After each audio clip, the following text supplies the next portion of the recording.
Viewers, আজকে চলে আসলাম কাউতুলি মাছ বাজার। দেখেন যে আসলে এক অনেক কষ্ট করে মাছ কিনলাম, আবার মাছ কিনতে কারণ লাগতেছে কি সুখী না এখন দুনিয়া হয়েছে বউর।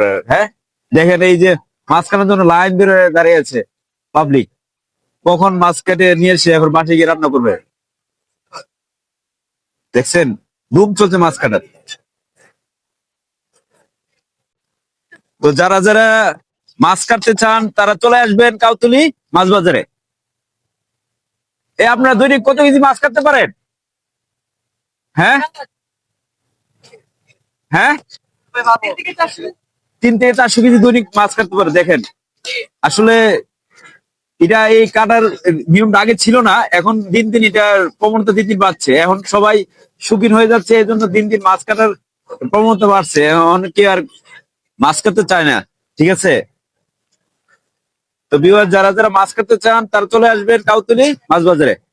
দেখেন মাছ কিনে মাছ কেটে নিয়ে এসে বাসায় গিয়ে শুধু রান্না করে খাবেন আর কি। দেখেন কি সুন্দর ভাবে চুলাচ্ছে, অসাধারণ একটা দৃশ্য। আল্লাহ হাফেজ, কাউতুলি বাজার থেকে বিদায় নিচ্ছি।